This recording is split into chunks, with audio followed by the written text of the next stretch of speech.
Good evening, everyone. I'm your host, Jason Myles, and welcome to another episode of This is Revolution Podcast. If you are new to the channel, welcome. So glad to have you here. If you're a returning subscriber, glad to have you back. It is a packed house in here tonight. We have the TIR crew and some junior crew members. Now, some of you are wondering, Jason, what's the junior crew? Let me just bring everybody in. Coming in from Miami, Florida, he is the reigning Mau Mau champion. He is the Pascal Robert.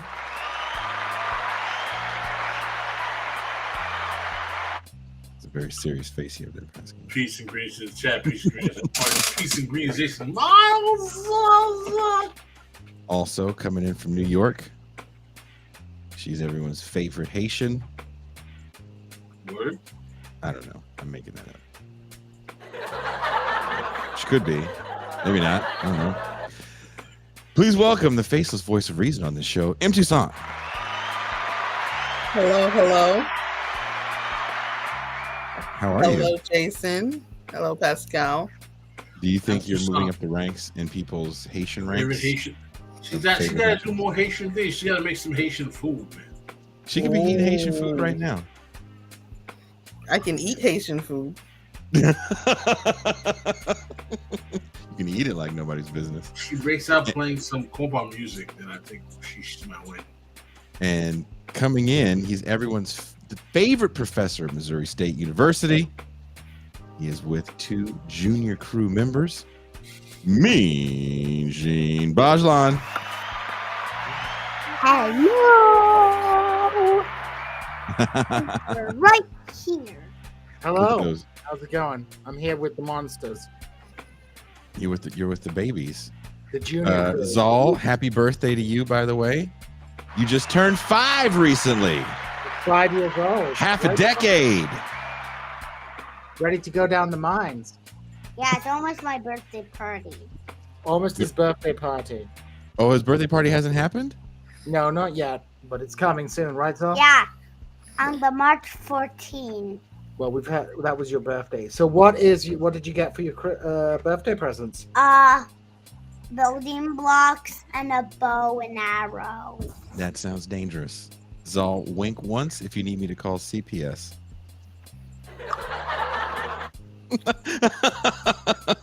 His birthday is Pi Day. It is Pi Day. That was strategic by Gene and his wife. Even fight. Oh, Viana wants to say hello. Viana, do you want to say hello? Hello. Hello. Hello, yeah, how are you? Can you say hello, Viana? No? Okay. Well, that's enough of you kids. Pascal, someone sent a question in. They didn't even want to call. They sent a question already. They said, thank you, Kent, for the super chat. They said, Pascal, did you watch the hip hop documentary from Friday? I didn't even know there was one on Friday. Which one was? What was the one on Friday? We watched Fresh Dressed. Oh, you guys watched Fresh Dressed. Mm-hmm. Yeah. I was not in the house for that one. That was an old one from the 80s, right? No, it came out in 2015. What did you guys think of it? I mean, The Toussaint beginning doesn't was like it. good.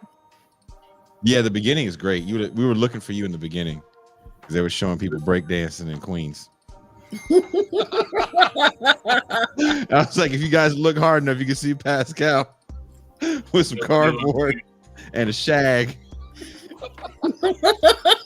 Yeah, you're gonna see with a Kango doing the electric boogaloo in Queens. Wait, we have another comment about MT. Somehow, how did this start, MT? So glad MT found coverage for her shift tonight at the hybrid Ross Church's Chicken. This is a you thing. But how did we? They have Church's Chicken in Iraq, but it's called Texas Chicken. Wait, what? Do people in Iraq know that Church's Chicken puts stuff in it to make Arabs sterile?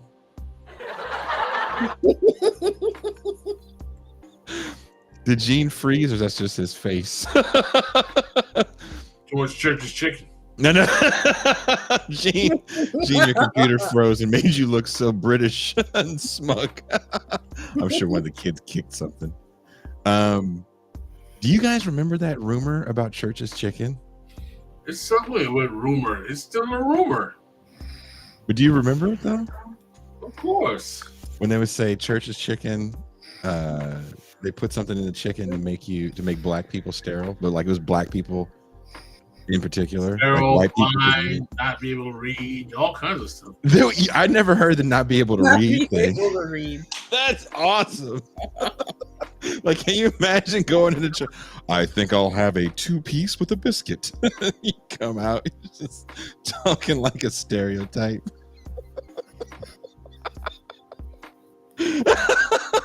Viana thinks that's funny.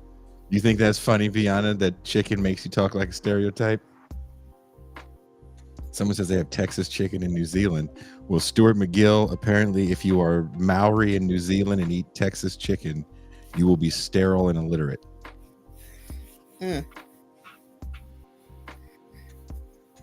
That's not where you want to be when Jesus comes, Stuart McGill. The anaconda malt liquor of Iraq. It makes you think. Did you ever hear those rumors, Gene Bajlan, about Church's Chicken when you were in Iraq? No? I'm afraid I didn't. I didn't even know there was a company called Church's Chicken, to be honest. I'd never heard of it before going to Iraq. There's a couple of US chains which we don't have in the UK, but they do have in the Middle East. For example, my first time enjoying Arby's meats was in Istanbul. Hobbies. I hate Arby's. Anyone that tells you they likes any American that tells you they like Arby's is a CIA plant. Really? Oh They yeah. do good curly fries. See, you get a pass because you're not from here. But if you were Marlon and you said that, There was a scandal in Missouri with a preacher who was caught on Grindr hooking up with young men, and his kind of pickup line was, "Hey, I'll give you a free Arby's meats." What's his name? Bing Gift Rings? card. Oh, a gift card? He was giving people. He was a sugar daddy, and he was paying people in their Arby's. Arby's gift card? That should tell you something. His idea of the meats was giving people the meats. We have the meats, I suppose. I Yeah. suppose Arby's. What about the meat heads? Whoa. Yes, what about the meat heads, Zal? That is a good question. Someone says, I guess my teenage self was psyoped. Dude, nobody eats at Arby's, dude. I don't know, man. There's a lot of people who eat Arby's in the Midwest. You know what? Follow them around and you'll find out that they're Arby's is either known for what? Their roast beef sandwiches? Gene is over there trying to silence his child and not get the police called on him at the same time. He's Not to cover the nose. He's singing. He's singing for you. Gene's so used to beating him or threatening him with a whooping, he can't do that on the camera on him. Gene is too more modern day to think about people. Gene does not beat his children. He's the most caring, loving, adoring, modern, politically correct parent in the world. Politically correctly kicks that little boy's behind when he gets No, he did. Hitting doesn't work. Gene's tried. Like in the glory. We tried. Psychological abuse is where it's at, guys. Yeah. Right, Zal? Yeah. Although it can backfire on you, but Well, we have a call. We have a call here. let's take a call. Let's take a call. Calling from a 425 area code. Caller, what is your name and where are you calling from? Hey, it's JC. I'm calling from the middle of C. Ramadan Mubarak. Ramadan Kareem. Well, it's actually Jajne Pirozbe, but okay. Thank you, JC. What did you want to talk about tonight, JC? Oh, quiet, Zal. It's all right. I think I might have a low-key rant at you guys Go for it. about some of the topics have been discussed. About the trans debate, there's this weird talking point that can come up, like, what happened to all the tomboys? Mhm. Nobody is getting rid of the tomboys. You know why you don't think tomboys? It's because you work at home or work in academia. The tomboys are in the military. That's where they are. Nobody's transing the tomboys in the military. Mm-hmm. So you think every tomboy is no longer 4, but they're all 18 and above, or what?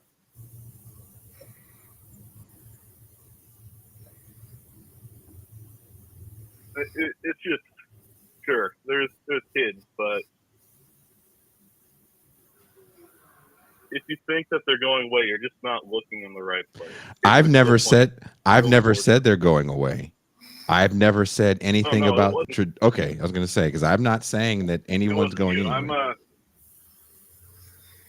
Yeah, it wasn't you. It wasn't actually anybody on the show. Okay. Although I am subtweeting someone in the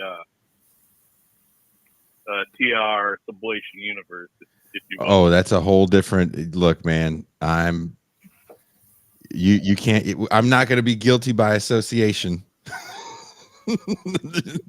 No, not me. Is this one of those conversations that speculate? I'm friends. Yeah, I'm friends with Doug, but I've never agreed with everything he said. Is this one of those conversations that speculates on one of the secondary or tertiary consequences of transgenderism on alternative sexual lifestyles? Remember, I think Grant Greenwald was stuck on the notion that an increase in transgenderism somehow has an adverse effect on lesbianism or something like that. I mean, I remember people talking like that. I was like, "What is that about?" There's a discussion that's a very uncomfortable that we have to admit that people are not ready to have at this moment about an idea that maybe some people might force their kids into gender identity when it's not really necessary. Well, a lot of this stuff is new. It's new medical procedures, new medical science. There's going to be difficulties. There's going to be things to work out. There's going to be mistakes, right? And I think that's a really important point to understand about when we talk about trans affirming healthcare. I mean, I don't know what is the appropriate healthcare issue, but I can tell you this: when we're talking about grown-up people who are 18 years old and over, and who have the right to go and like die for their country if they want to get plastic surgery as part of gender affirming care to engage in sex change operations, then like that is their prerogative and that is their right. And in a civilized society, people should treat them the way that they want to be treated. It's like, people don't go around anymore calling black people boy or the N-word in public, because that's just not freaking polite. You might, in your heart of hearts, want to call every black person the N-word. Keep that to yourself. You might, in your heart of hearts, believe, think that, I think this whole transgender issue stuff is ridiculous. I don't think trans women are really women. Fine. Just why do you need to be rude to someone in public and try and humiliate them in public? Are there cringy aspects of the trans movement? There are some cringy aspects of it. There are some people who behave a bit ridiculously, but tell me a political movement where there isn't somebody who takes it ridiculously or acts ridiculously or behaves ridiculously. People want to act like everything is settled science around what all this stuff means. It's all work in progress. We've only just got past the kind of social problems. I mean, think about it. Forget about trans issues. 20 years ago, they were still like debating whether gay people should have equal rights, right? Within the system.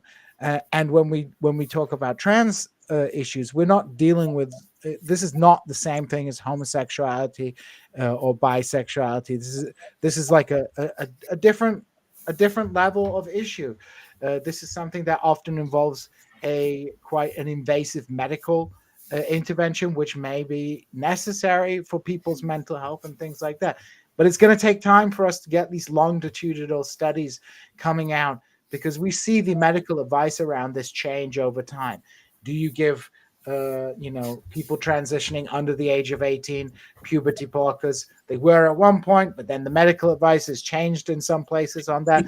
And I'm not qualified to speak about what is appropriate healthcare. But what I can say is that in terms of treating people humanely, I think we should respect trans women, trans men, and how they want to be. And I don't think being a tomboy and being a trans person is necessarily the same thing. Maybe there was a point in history where you would be a tomboy because that's the only option you have, right? Mhm. But now you have an option of if you want to transition, you can do that, right? And it's going to take time. And I'm telling you, I agree with some of these kind of more, let's say, turf orientated people who say, well, there's going to be a lot of lawsuits from detransitioners and stuff down the road. I have no doubt that will happen, because again, when you have a for-profit medical system, you may end up with misdiagnosis, right? But just because somebody was misdiagnosed and went through a medical transition, and that was a wrong and a mistake, doesn't make the entire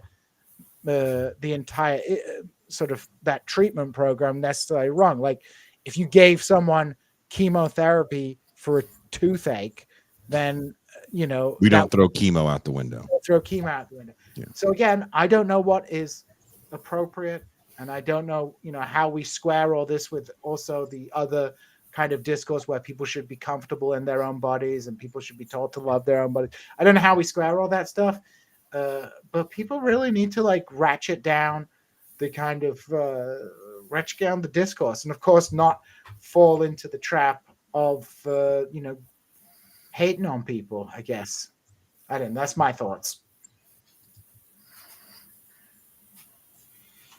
Makes sense. Well Carl, are you still there? Oh yeah, I'm still here. But I gotta be honest with you guys. The crew is very quiet. But for the record, I've been nodding along sagely. I did a show and I mentioned transgender, and it took a whole different life of its own, and no one was paying attention to anything that I was talking about, and everyone had their own agenda. I clipped something from that show recently that'll go out tomorrow. I'm sure the comments will be filled with nothing that refers to anything I was talking about, and more about people's own agenda and opinions and fights that they want to have. But it's still a really touchy subject. Almost a third rail, if you will, in this world. There's a few things that are like, oh, we don't really want to talk about that because it becomes a mess. And regardless of what I said, people made stuff up that I said. So, it's an uncomfortable topic to talk about sometimes, and it shouldn't be. It's become such a bad political third world. I've got a palate cleanser if you want to move on, though. What'd you say? I completely agree, but I've got a palate cleanser if you want to change the conversation. Yeah. For another caller.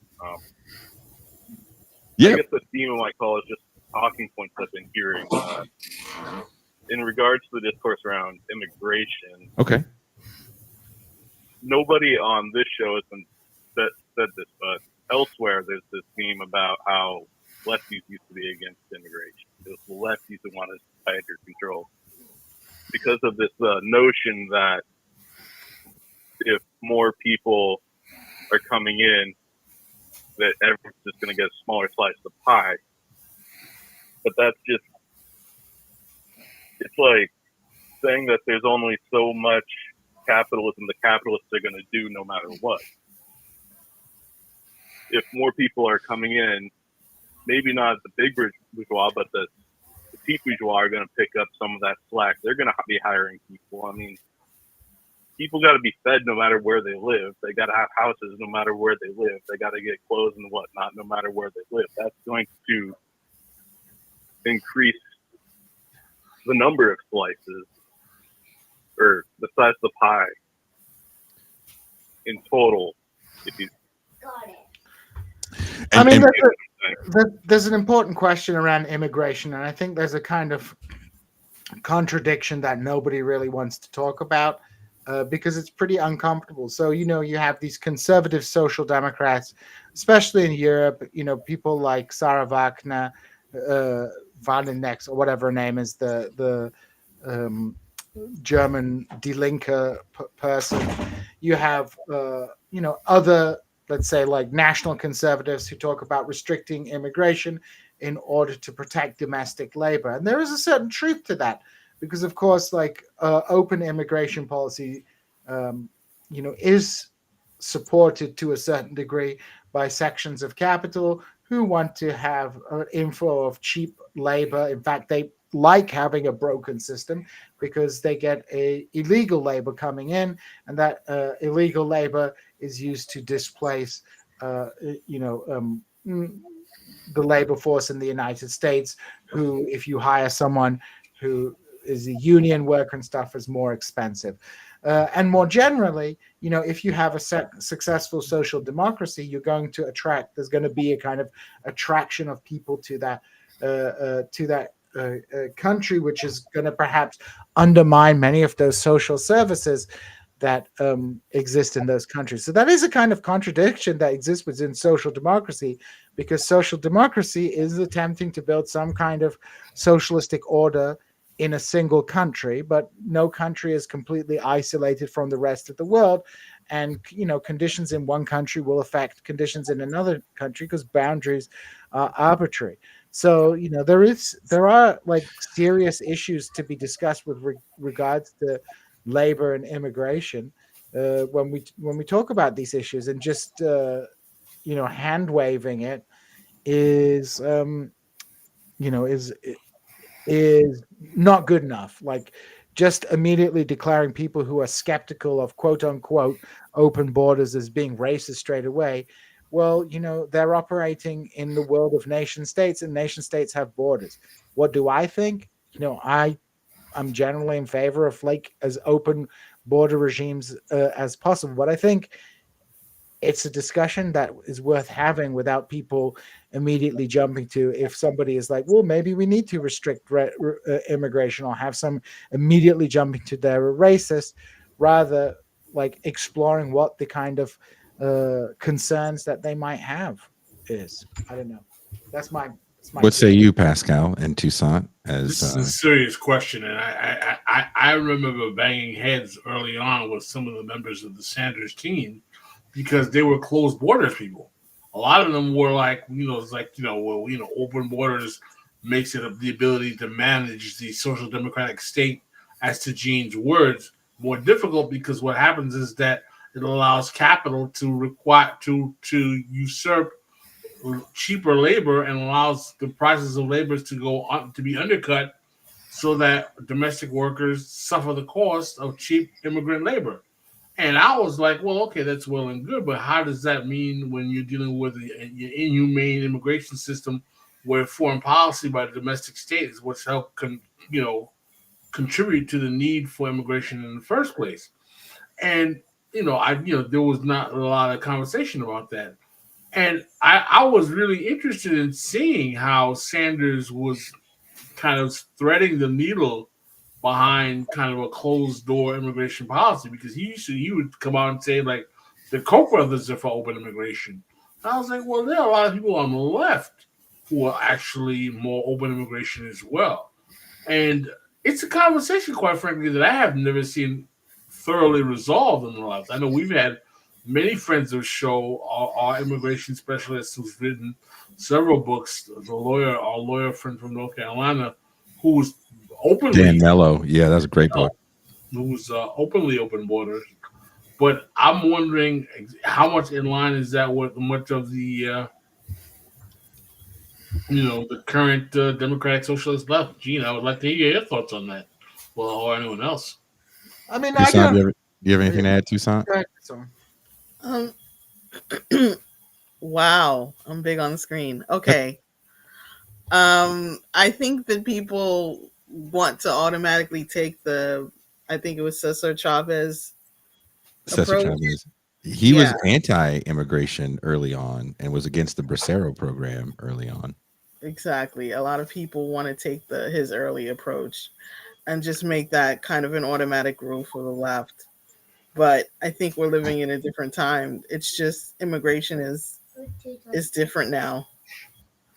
The stakes are different. People are moving in such large amounts and fleeing terrible conditions.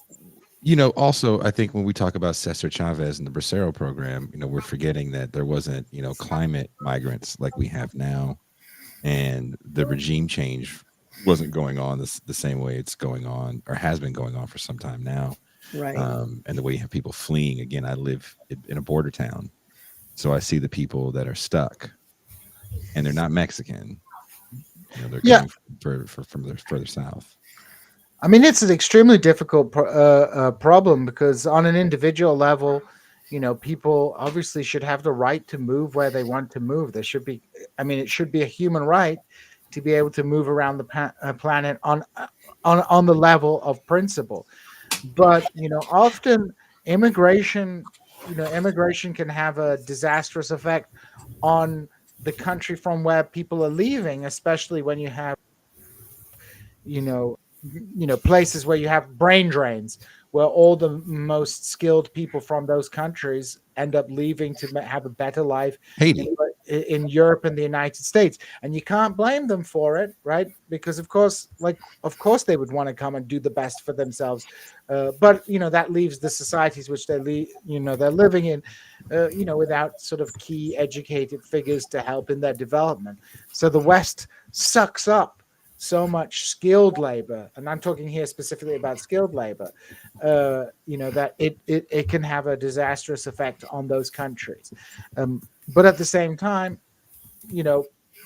free movement should be a kind of human right. If capital is allowed to move between borders, why do we restrict humans? Dun dun dun. Kind of a theme on this show. Does that kind of answer your question, or no, caller? Again, I could barely hear the crew. Oh, sorry about that. I don't know why that is. Everybody's cranked up. Yeah. It was nice talking to you all. MC, Pascal, Gene. I just want to leave with a extra spicy, saucy hot take for Michael Albert. I just think that with the increased immigration reduces the slice of the pie argument, I think that argument is flawed in a way, and that's why dialectics is needed, because it doesn't address everything that goes into employment and wages. And having a word to describe relationships with you. Peace out. Have a good one. Thank you very much for the call. Thank you. That Michael Albert show really, I've never seen a show piss so many people off. I mean, did you watch the Michael Albert show at all, Gene? The second time? I did. I saw the chat. I saw people going nuts. Do you think he was that crazy with what he said? Not really. I think people weren't used to hearing a critical argument that they may or may not agree with. I mean, people get fruity. People like to listen to things that confirm what they already believe. Because why would you want to listen to something that criticizes the things that you believe? That's not a comfortable thing. Say that again, Gene. You stopped. Your internet paused. Oh, I'm just saying that people want to listen to things that they already agree with because they don't want to listen to things that might make things difficult for them in their mind, right? People don't like to be intellectually challenged. I know I don't. And I don't like decided to have kids. I don't like it when people disagree with me or say what I say is stupid or challenge my worldview. But you have to suck it up and listen to it. I mean, people often, again, when it's something that doesn't chime with what you believe already, not only do they get angry about it, but they also interpret what is being said in the most ungenerous way possible. Like they take the most negative way of interpreting what that person is saying. You know, I mean, like you were on that show, Pascal. What did you think of Michael Albert? I mean, the thing is, though, I understand where he was coming from, but I also realize that when you have ideological tendencies that are criticizing other ideological tendencies, you're gonna have people who want to be very, very. They're gonna push back simply because they're wedded to this is the way I learned it, and oh my God, how he's challenging orthodoxy. How can that happen? And it's just like he's presenting his shtick. Relax. This is the way that he has a take on it. There's no reason for you to lose your mind. So we have a new program that we're using to cut up little shorts, and I put clips in, and it cuts them into like 25-second snippets. And there's nothing that we say on this show that's 25 seconds long that's going to make sense.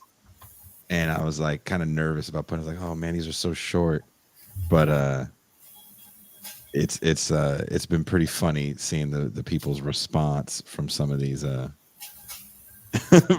Michael Albert clips that we put up. I don't know if you've seen some of the responses, but people were really felt emotional about Albert challenging the idea of Marxist jargon. Someone said in the comments that he's like, you having to use all this jargon when you're trying to talk to people can get in the way of your organizing, and everyone disagreed. Not everyone, but most people disagreed. And that's fine. Listen, man, listen. Can we be honest that a large part of the left is an intellectual clubhouse? Oh, God, yes. Of nerds. I mean, that's what my book is about. That's that's what it comes down to. Yeah. I mean, when you look at the left today in the United States, or what exists of the left, is there's really just two options. Either you're in some kind of small, irrelevant, millenarial cult, right? Whether that's a Trotskyist cult, whether that's a Stalinist cult, whether it's a Maoist cult, it's like a weird cult, and a lot of it is just going around online. Some of the cults are better funded than others, and there's that type of joining the left. Then the other type of joining the left is just an edgy way to brand yourself as a Democrat while not branding yourself as a Democrat. Ooh. So you have these two poles, and I don't know how you escape being in one or the other. I don't know how you stop either being a kind of just a functionally a Democrat, but you're like, I'm edgy, I'm actually a socialist, and I'm not really a Democrat, but you need to vote for Joe Biden. Or you're in like a cult where it says, well, Xi Jinping is going to send in the paratroopers and liberate the United States and establish a people's democracy here. I mean, which one of these things do you want to be in? I don't know. You're not a fan of the Red Dawn China movement? I mean, if they came and they offered me a job. Tucson, do you want to read something? That's right. We have a super chat Mm-hmm. from Charles Ghost. Let me get it on the screen. Here we are. Mm-hmm. Sorry for not calling in. That's fine. But what I'm curious about is the distinction of the state and government. What is to become from each, and what could be used from each to benefit a socialist outcome? Ooh. Go ahead, Pascal. Go ahead, Pascal. This is all you. It's got you written all over it. Oh, he straightens up in the chair. Pascal straightens. Oh, Pascal takes the screen. This is an existential question that often exists in the left about the function of the state. Do we need the state? Is the state the enemy? I fundamentally believe I'm a statist leftist. I believe the state distributes goods and services and means of productions and can help the quality of life for the status quo for members of society. I'm not one of those to the left that believes that the state is inherently coercive. I think, yes, there are coercive elements of the state, but I think that there are times that we need to have a coercive functions within a society for it to work. The nation state organizes members of society in a way that can distribute means and services and goods and productions. If we do not have a nation state or government, if you will, how exactly are goods and productions and means and services going to be distributed? How exactly are we going to have the capacity to orchestrate and organize the actual means and productions that we need to distribute things to each other? I don't understand. We have these quote unquote anti-statist leftists, as if we're going to be able to. Well, we don't need anyone. We don't need anyone with professional skills and whatnot. Yeah, I don't get it. I'm not a fan of those thinking, and I know there's lots of theory and lots of anarchist theory and discourse that challenges the state. I think it's all bollocks. Oh wow. How do It's you feel all about that, Gene? Pascal's over here using British terminology, so you know It's it's all serious. bollocks. It's cultural appropriation. That's what it is. Okay. Well, let me lay it out like this. I mean, in terms of the difference between state and government, when we talk about state, we're tending to talk about the permanent institutions that constitute the state. Whereas when we're talking about the government, we're talking about the kind of temporary cadre of management, especially in a democracy where power changes. In terms of whether the state can be used to ameliorate human life, I think it's like there's no doubt that the state can improve people's lives. The state can be used as a mechanism to bring about meaningful changes, to increase the standards of living of people, etc., etc. I mean, from a Marxian perspective, however, I would say that the bourgeois state, as it were, even when it's doing good things, from the Marxian perspective, and I'm not saying that I agree or disagree with this perspective, but from the Marxian perspective, it is sinking its claws deeper and deeper into it. Whether it's using coercion or bribery, it sort of entrenches itself and entrenches these hierarchies. That's why in a lot of pre-1917 Marxist thought, there was a lot of criticism for regarding cooperation with the state. That's not to say that Marx didn't believe in a state, but he looked at the Paris Commune as being the model of what a state should look like in terms of getting rid of the bourgeois state, establishing a new form of state. How feasible that actually is in reality, I don't know. I mean, when we look at the Russian Revolution, we end up Lenin was a theorist of the state who was argued in favor of smashing the state, who argued that the bourgeois state could not be used as a vehicle through which to emancipate the working class. But in practice, the Soviet state ended up looking very much like the territorial bureaucratic nation state that has come into existence with the evolution of capitalism. So, it's a difficult question. In the kind of short answer is yes, I think the state can be used to improve people's lives, but we have to there's also always in the back of my head the idea that even when you're doing that, you are basically foreclosing the ability of the working class to take power, and instead doing progressivism. And what was progressivism all about? It was all about shutting down the socialist movement by giving in to certain strategic demands. I mean, the pre-1914 socialists, they were very wary about using state power. Very, very wary. There was this whole debate on ministerialism. It's like, you go for elections, but what do you do? Because, if you're a socialist and you take over the state, you're taking over the apparatus of an extremely abusive system, the police force, the army, the empire, and how does that compromise you in the long term? So I don't have any answers, but that's my rant. Done. Gene, before you get done ranting, someone in the chat is talking about your favorite person, George Galloway. I think you and Pascal have some opinions on George Galloway. Interesting chap.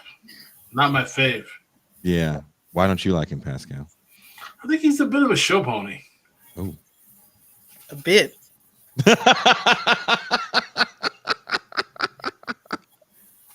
Jean Bajlan, do you want to go a little further in depth since you're from the UK? I mean, like, there's some funny aspects. I've met George Galloway too, actually, when I was at university. There's funny aspects of George Galloway. Like, for example, he used to have a radio talk show, and he would always like fight with Scottish nationalists, and he would make fun of Scottish nationalism, which I kind of agree with him on, because Scottish nationalism is the stupidest nationalism in the world. It's basically the Scots were, big beneficiaries working hand in glove with the British Empire, but now it's not cool to be part of the British Empire. They're acting like they were oppressed by the English. Get out of here, Scots. And George Galloway used to make fun of him, make fun of the Gaelic games, which is like an invented tradition. People in Scotland play football, or soccer, as you call it. That's the national sport of Scotland. None of this like people dressing up in tartan and stuff like that. Again, tartan, a completely fabricated Scottish tradition imported from the Highlands, which was settled by Gaelic speakers from Ireland, and who were regarded until the 18th century as culturally distinct from the civilized lowland English, or rather Scotch-speaking Scottish people, and they spoke a dialect, an Anglo-Saxon dialect Scotch. Anyway, in fact, the people who were in southern Scotland who were Celts were originally Welsh speakers. So fun fact there. Anyway, in terms of George Galloway, he's just kind of opportunist. He's like a reaction, socially conservative. His election campaign, his leaflets in predominantly Muslim wards were all about Palestine, and those in what's his name? What's up with Gene's Wi-Fi today? Blame the kids. Oh, I think it's the kids. I think the kids are sitting there messing with the box. And he keeps getting paused, making the greatest faces. He was like a smug British guy last time. Oh, Gene, you got paused that whole time. I think your kids are messing with your Wi-Fi. Yeah. Well, I think my wife says George Galloway got to it. I got Gallowayed. You got Gallowayed, right? When you were trying to tell the person about why. I get it. George Galloway's on like Russia Today, and everybody thinks he's the greatest man in the world. I mean, listen, he's good. Yeah, he is bad. He has good takes on Palestine. I mean, I like his takes on Palestine, but that kind of campism can be opportunism as well. Yep. And and I wish he was more principled in his opposition to empire, as opposed to seeming to be trying to just kind of wait for the next opportunity to be in the next headline. I mean, if people love George Galloway so much, Novara Media, most people, I don't know how many old people are, remember him from his time as a politician or a UK radio host, but Novara Media did a very interesting video on George Galloway, literally right after I asked Gene some questions about him. That's why I never followed up with you, Gene. Is Gene stuck? Gene, damn. Yeah, I think Galloway got Gene's Wi-Fi. Damn you, George Galloway. Either that or Gene has Tucson's Wi-Fi. Oh. Calling from a 929 area code. Caller, what is your name and where are you calling from? Connor, let's go. I'm from Queens. How's everybody doing? All right. Wonderful. Now that Connor from Queens just called. Let's go. First of all, first time, long time. Love CIR. Yeah, I can go on and on about like how much I love what you guys do. So just want to say that. Please feel free to go on and on. Just go on and on. Yeah, please. No one will ever stop you. Your whole call can be that. That's totally fine. Usually the show's only an hour long, right? So I don't want to go over more than that time. But yeah. By the way, I want to second something the last caller said, that it's difficult to hear you guys. I can hear you, but I just want to say that. Okay. But yeah, so of course I'm just like thinking out loud with you guys, but to kind of put my question like out front, really I'm thinking about like organizing and like opportunism, like not necessarily in a pejorative sense, right? So if you're as terminally online as I am, I hope you're not. But there was this meme going around today that said like Marxists usually talk like the Bene Gesserit, like our plans like unfold over the course of centuries. You know what I mean? Like, which is weird because this is also kind of like the classical liberal position. You know, this is kind of what Obama believes, certainly, like this progressive ascendancy that we're constantly moving upward, right? Mm-hmm. And I'm just wondering, like, you know, you should be a little skeptical of that, right? And also, one of the things that I like about the show is this kind of like willingness to learn from the right. You know what I'm saying? But yeah, with that, like one of the things that we've been interested on the show lately with is this sort of like a satanic panic sort of thing, Mm-hmm. and that is a sort of like analog for this sort of hysteria over trans people Yes. nowadays, Yes. right? Yes. And of course, like solidarity with trans people, of course. So, of course, I'm not really so much interested in talking about trans issues here, but more of like using these sort of movements as like a way to pivot to talk about like organizing and stuff. Because the thing that's crazy about like this satanic panic, and especially lately this like trans stuff, Mhm. is it appears as though like these in reaction to these events, let's call them, spontaneously emerge like groups that almost just as quickly as they emerge pass legislation and affect power. And irrespective of whether or not you agree with their politics, it's kind of astounding that they're able to do that. You know what I'm saying? So like, first of all, my question is like, how is that possible? Like, how are they doing that? But then just as quick as I'm thinking about that, it appears as though these groups are spontaneous, right? And I'm just not as familiar with the history of this that I imagine Jay is. So I'm wondering, like, are these like groups that are cohering against the satanic panic or the hysteria over trans people like actually spontaneous? Or what I suspect might also be true is that existing conservative groups are using, let's call it a scandal, opportunistically to exploit and leverage political goals that they always wanted. And it's because of this they can actually now pass this legislation. Right? You know what I'm saying? I'd like to jump in if you don't mind. Yeah, go for it, Pascal. Yeah, that's a great question. Thank you for the question, Connor. Let me tell you something. One of the things that I think that we very much underestimate, because we're not often in that echo chamber, is the organizational capacity of the evangelical Christian movement in the United States. These people are very powerful. They have a lot of money. They have a dedicated fan base. They have their own media echo chamber.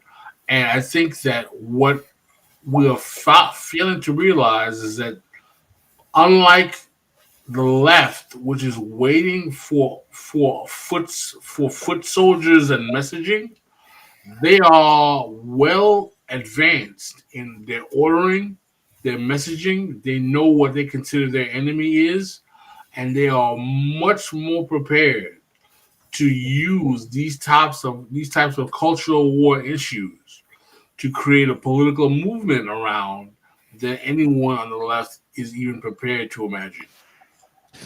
You know, it's interesting that the caller brought up the satanic panic. As I was taking a very short break from cutting all these clips for the show this week and next week, I was in the background watching this documentary for like the fourth time, and sadly the filmmaker said they're done doing press. I think the documentary didn't do well, but it's called Satan Wants You.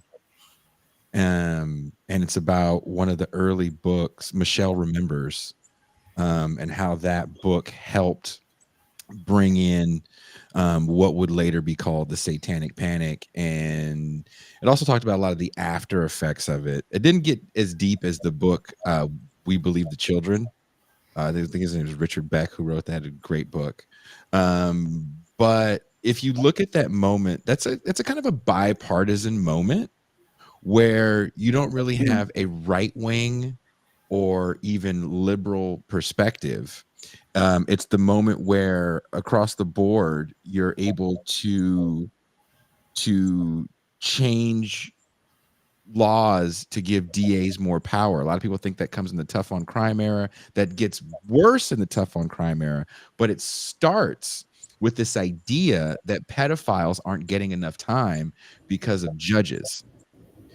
And if you look at the statistics, all the statistics said children abductions and child molestations happen with people the children know, and these abductions, while they may seem high in number, are usually custodial kidnappings, which means a non-custodial parent has taken the child, or it was a child lost that was found within a few hours of them being reported lost. So if you watch any of those old movies from the 80s or even the 70s, when a child is lost, right? The police always say, you have to give it 24 hours. Like, what do you mean 24 hours? You know, and that's where a lot of that comes from, because kids were usually found. I just found out that a little boy, that he's a grown man now, but we used to watch him. One of our friends had a kid young, and he got lost in the mall. That kid is now a senator, or a state senator in Nashville. He's one of the kids. He's the black kid that they tried to kick out of office. But he got lost in the mall, and we were panicked. Remember, we were so panicked, and we were so terrified, but we ended up finding him because and maybe this has happened to Gene Bajlan. He was hiding in the circular racks. Has your kid ever done that, Gene? Nope. Oh, well, see, that's what happens when you have leashes on your children. but Saul did go briefly missing, but he wasn't actually missing. Right, but that's when you look at those numbers for missing children, and this became an official statistic. It was in the millions. Well, I mean, this is go ahead, Jason. Sorry. And it didn't come out that, well, of those millions, 99% are found. Right. Right. But the number got scary. And then there was a couple large cases. Kevin Collins, Steven Stainer, and Adam Walsh. That's 3 cases. There's not that many we can name of kids that really did get killed or did get caught up in weird sex cults. To institute a panic, it only takes one kid saying, I don't, maybe this transitioning thing wasn't the right thing, like Gene said earlier, for people to go, oh, yeah, see, I knew it was all a bunch of bullshit. And that panic then becomes bipartisan. If you listen to conservative radio or watch conservative television when they talk about stuff like this, it's not a bunch of Bible thumpers.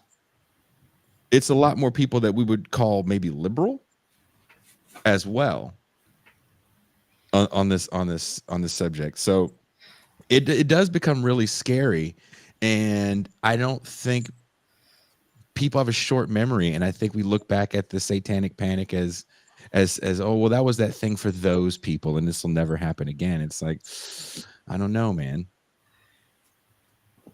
I mean, I think to speak to it's interesting, right? Because, like, first of all, like, that transition to satanic panic to this hysteria over trans people, and specifically, like, it's not different from this pedophilic question, right? Because basically, these conservatives think that all trans people are pedophiles, really. But it's interesting then, like, why this trans hysteria is situated really as a conservative thing, right? Mm-hmm. So it's bipartisan to a conservative thing. I mean, it's super. It's also like it's sorry, you're gonna say something? Yeah, I was gonna just jump in and say there's a couple of things to your question at the beginning. Firstly, like, these people do, like you said, they are organized. They have local networks. They have local politics. They have the church, but it's not just the church. You have these groups that appear. That there are in every small town in America, you have people who finance conservative causes, right? It's a, there's money in this thing, and you can find people who are willing to spend money on conservative causes. For example, there's a woman running here in Springfield on the school board. They've read their PAC has $250,000 for a school board for a school board race. For a school board race. So there's a lot of money here, and money can transform sentiment into organizational force. And organizational force can change laws. So very quickly, you might get some kind of conservatives will be looking for the next wedge issue, just as liberals are looking for the next cause celeb, and socialists are looking for the next, workers' dispute to mobilize around. This becomes an issue for them to mobilize around. The gay issue, like in Springfield, before I came and moved to Springfield, they had a referendum to outlaw gay marriage, right before it became constitutional, but once the gay marriage thing became a kind of losing issue, then of course the trans issue becomes the big thing, especially because we're coming to a period in time where there's a lot more social acceptance of trans people. There's a discussion over trans healthcare, and this has become a wedge issue for the GOP.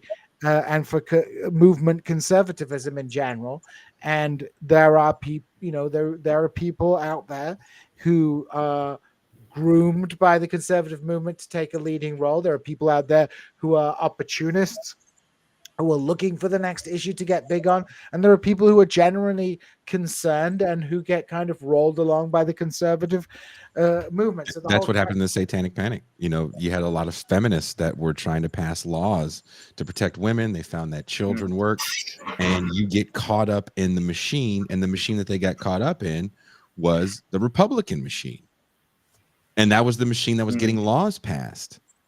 And you hear people say that all the time. Well, I don't care as long as the law gets passed. And it's like, well, because we're not trying to see 20 years down the road. I believe in my soul, any of those people that were part of that movement in the early days, in the 60s and 70s, had no idea that there was going to be like a line to mass incarceration and mandatory minimum sentencing. Right. They were going to be setting the foundation for that. They had no idea that they're going to be setting the foundation for very innocent people getting arrested for nothing, for hearsay. That poor, I shouldn't say poor, they were well off, but housewives would be spending millions of dollars on pseudo therapy to get fake memories implanted in their heads. Then this happened in droves. It wasn't like just a small handful of people. It was tons of people that got caught up in this. And we're seeing something slightly similar now. Does the internet help or does it hurt? I don't know the answer to that question. I'd have to really sit down and maybe look at the research more, but that's kind of where my head is at now around this idea is the Satanic Panic happens before we have the internet. Take, for example, Sybil, the movie that comes out about the TV movie that comes out starring Sally Field about the woman with all the different personalities that had suffered all this sexual trauma by her mom. That was watched by 1/5 of the nation. Right. It was part of our lexicon. If you're my age, 46, and Pascal's age, that's what you called a crazy pro. Oh, that's Sybil. It was part of the lexicon, right? When someone was crazy. It's a little gone. But go ahead. Yeah, go ahead, please. Yeah, because I don't know, hog anybody else's caller time, whatever. But yeah, you brought up like online, and like something I wanted to say is that it's not as though that, let's say, well, quickly I'll affirm truism that we constantly say on TIR, there is no left, right? But there is such thing as online left. Yeah, sure. Even though it's not organized. So in other words, like the online left is opportunistic and it does exploit the scandal, but that only and always just amounts to canceling people, right? On the other hand, you have people like these conservatives who are organized and can effectively pass legislation, whereas online leftism can't do that, right? It can't exploit a scandal in the way that these conservatives can, right? That's not good, right? That doesn't help our cause.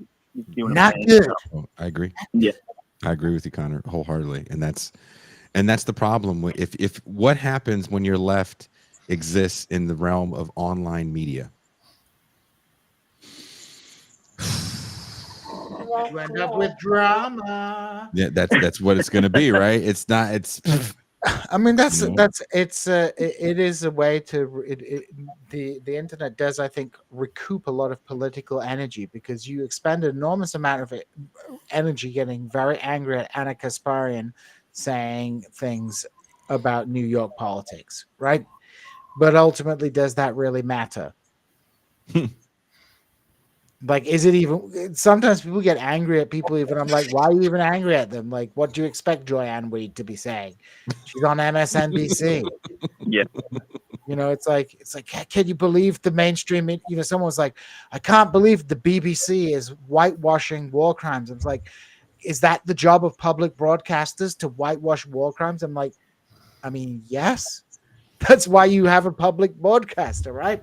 To whitewash your war crimes.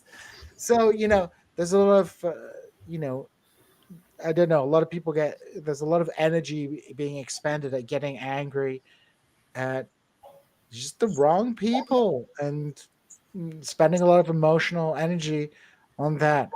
I mean, my general tendency is, I think, you know, when we talk about left wing politics, talking about left wing politics on a national level is millenarianism, or it's like it's just pointless.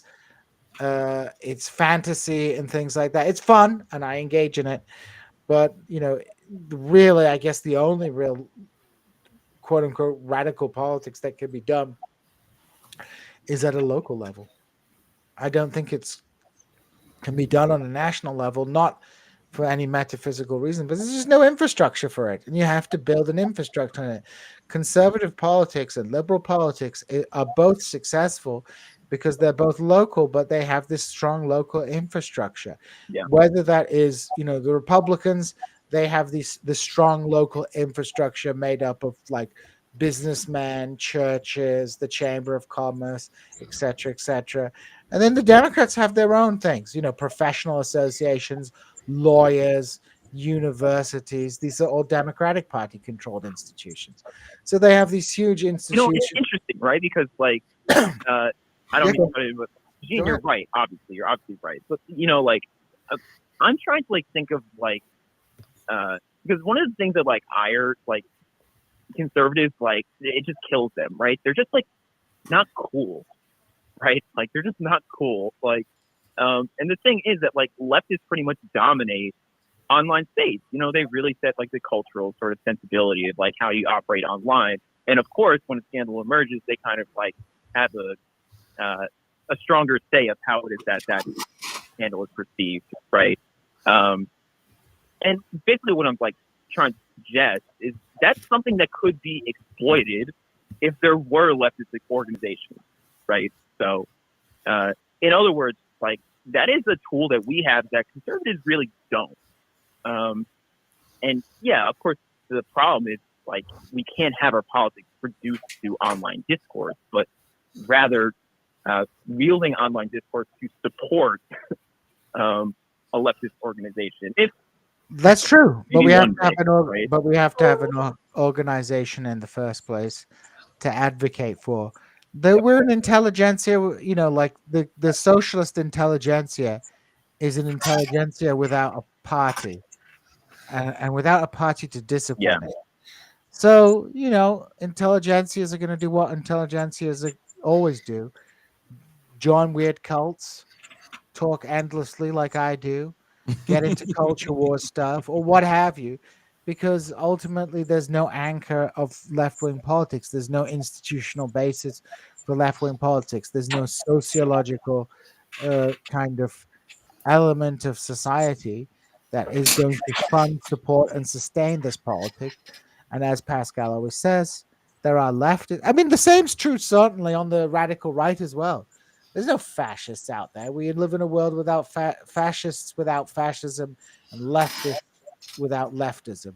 You know, Oof. like, you know, even if someone like Trump is in his heart a fascist, which I think he's just like a complete narcissistic opportunist. Not that that's any better, but it's like even if he was a fascist, you know, you have all these fascistic leaders in Europe coming to power, but they don't really overthrow democracy anymore because why do they even need to bother? Like it's just things are very different these days. So everything gets recuperated into the freaking neoliberal grist machine in the end. And that's my deepest concern. Like you say, stuff like the media could, online media could be really useful, but but it can only be useful in the context of a movement to support. Whereas at the moment, it's just hobbyism. I mean, this is what I'm doing as a hobby. Jason is making a living off it. That's a different thing, but this is not something sustained by a movement. Connor, thank you very much for your call. We're going to have to move on as we have a whole bunch of people to get through before we go to the champagne room. Call again, Connor. Appreciate your call. Thank you, guys. Thank you, Connor. I like that call. Good call. That's a good call. Rack 'em. You know who that is? When will we have Reed? Who's Reed Kane? I don't know, but I know Sutter Kane. Anyone that knows Sutter Kane is a real deal horror fan, if you know who Sutter Kane is. MT, you want to push the next call through? Yes, please. And I hate to say this, we're gonna have to make it quick, as Jean and Pascal don't have long. I mean, they have long to live. Mm. Do we have Specific? They don't have long. They can't stay long on the show. I'll rephrase that. They can't stay long on the show. I don't think either one is going to join us for the champagne room. But I just want to get that out there. Did you push a call through? I'm going to throw the baby around. Oh, okay. Calling from a 541 area code. What's your name? Where are you calling from? Can y'all hear me? Yes. Okay, cool. So this is Margot Sorn, and I'm calling from Eugene, Oregon. Hell yeah. And yeah, nice. I like that response, even though I don't know why it was so enthusiastic. But that's a joke. Because it wasn't Portland. Do you live in Portland? No, I live in Mexico. Oh, I see. Nice. Well, should I posit my question? Shoot. Go for it. Nice. Okay. I also should say, sorry, I think I must have misheard part of what you responded to my response. So sorry if that was awkwardness. My hearing / word interpretation, I don't know what the word for that is a little bit off sometimes. So I didn't pick up exactly what you were saying. But anyway, so I heard your conversation with, I forget what his name is, but from What is Politics. And I've been following What is Politics for a long time. I thought he was a really good source of information on, I guess, politics in general. And I don't know. I guess I heard a conversation between the two of you about, I'm trying to remember what the video title was, but I know that part of it centered around, what was it? I'm trying to think. I can't remember the video title, but I know that part of me was thinking, like, I know there's this idea of so-called class reductionism. Okay. And when I was listening to y'all, I was like, I really, I wasn't sure about what to make of what y'all were saying concerning certain aspects of things. So yeah, the purpose of my call is just to ask questions about like class reductionism in relative to, I guess, intersectionality specifically, because intersectionality is such a, I guess, hot topic, or it's like something that is very prominent in a lot of so-called leftist discourse. I don't know how else to put it, but yeah, I hope that makes some kind of sense. Gene Bajlan has to go. Thank you, Gene, for hanging out with us. Daddy duties as usual. What is Politics? That sounds familiar. Do you know the name of the person on What is Politics? Let me think. I don't remember that shit. I don't remember. I'm pretty sure he's bald or he has a mohawk. But we were talking about class reduction. Pascal, you want to talk about class reductionism and intersectionality? I feel like I've been walking that plank for a minute now. I mean, class reductionism is the notion that Yeah. because Well, I certainly don't mean to. That's the thing. When I was listening to the two of you talking, I was like, I could see someone, I guess, interpreting it as class reductionism. Yet I wonder whether it really was class reductionism. I guess I just think that it seems like there's either some kind of disconnect or I forget what the word is, where there's like oppositional assumptions in each thing between class politics and intersectionality. I guess I'm wondering, it sounded like you were talking, yeah. I would ask this question. What is intersectionality to you? Okay, so sure, I will answer that, and I will also say, I mean, that's partially my question to you. Even I didn't posit it as such, but that was my question to you also. But I would say intersectionality is a understanding or framework of the world in which we understand that there is a, I guess, I don't know, based on your specific characteristics, based on, class, race, gender, and or sex, ethnicity, nationality, etc., which influences the amount of power you have. That's my understanding of intersectionality, I think. Also ableism, that's the thing. There's like many categories. I think I hit them all. Sexuality, maybe I forgot sexuality, but that's all. It means that, anyway, I hope that was made sense. I asked that question because I think that determines kind of like how you see that and how you understand power, because I think it changes in different fields, right? Let's take academia, for example. And this is kind of like a real interesting case for intersectionality. Everybody loves to make jokes about Rachel Dolezal to the point that people don't even make jokes about Rachel Dolezal anymore. But the New York Times, since she's been outed, let's say, there's been about 3 cover stories on other academics who have lied about their ethnicity to get tenured positions. No one ever really brings up Elizabeth Warren lying about her ethnicity at Harvard. Well, so if your ethnic I'm background, aware of that lie, right, in particular. I'm sorry, but see what I'm saying? Like, okay, that's supposed to work against you in the intersectional hierarchy, but those things can work for people, right? That did make me think of something. Okay, if I may. Go ahead.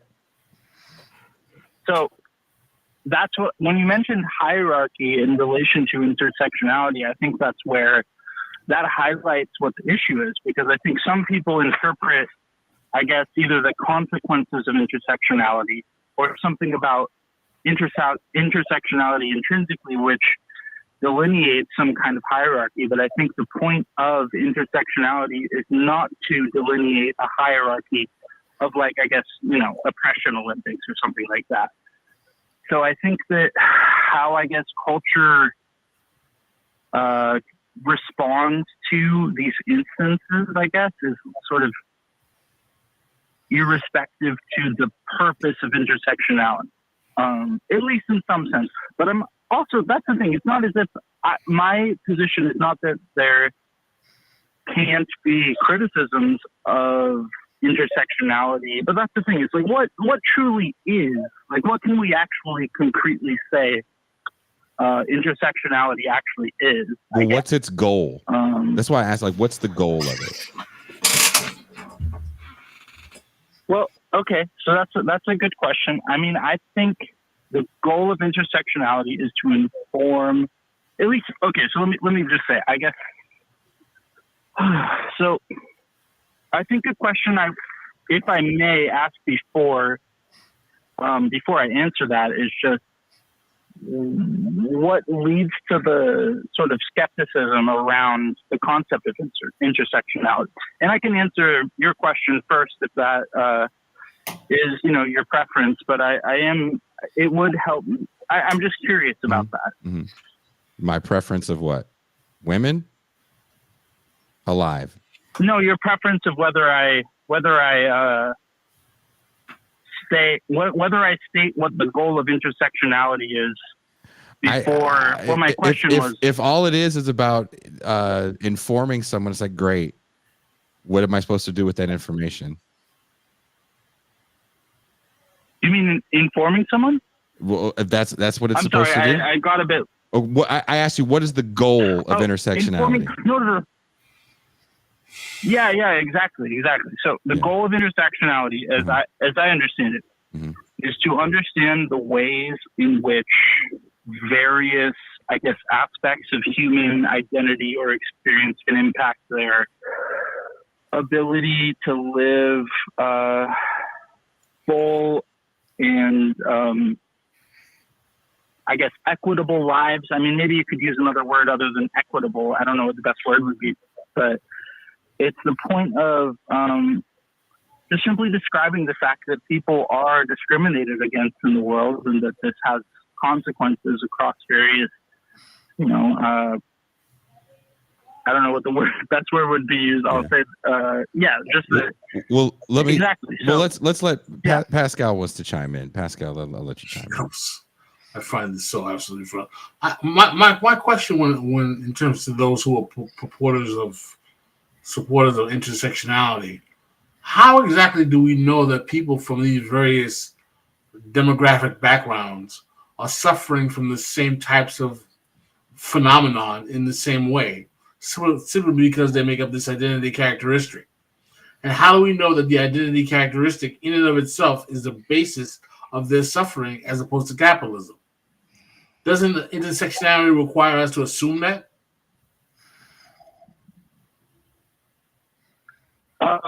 I'm so sorry. Your volume was relatively very low compared to the other person who was talking, but I think I heard parts of what you're saying, and you're asking what is relevant about these other characteristics besides class. Is that a fair understanding of what you said? What I'm saying is that how do we absolutely know that these other forms of oppressions aren't motivated by class or other things than simply the identities that are being put forth by intersectionalists? Did you hear that, caller?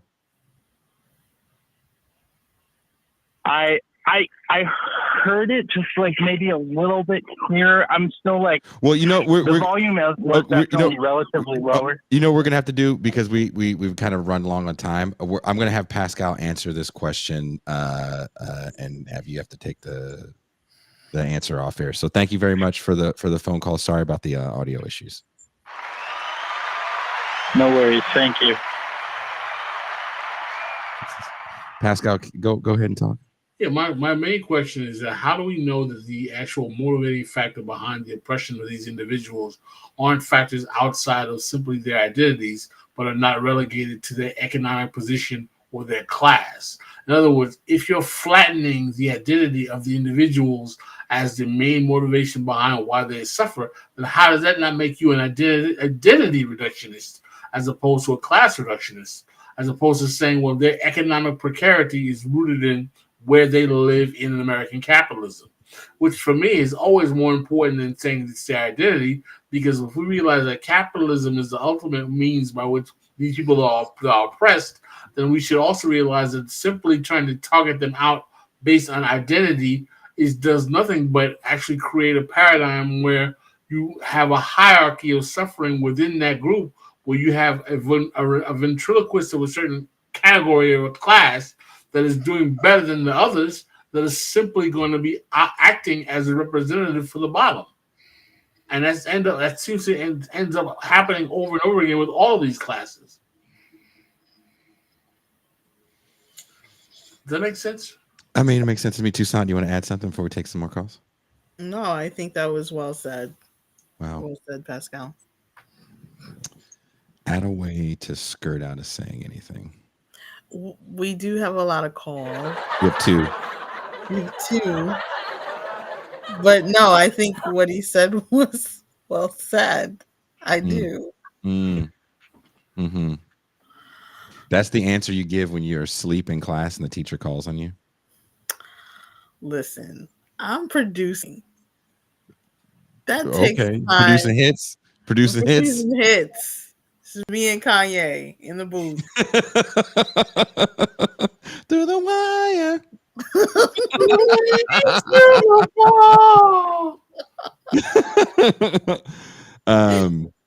Why do we have such liberal concepts for solutions that don't address capitalism, that don't challenge capitalism, that do nothing but actually identity is king when you don't have real victories, and the only ones you can win are with moral high ground. Because what you want is that you want diversity, equity, and inclusion in a system that does nothing but create a fat back and biscuits distribution mechanism. Hey, if you have more Issa Rays out there, then it'll trickle down.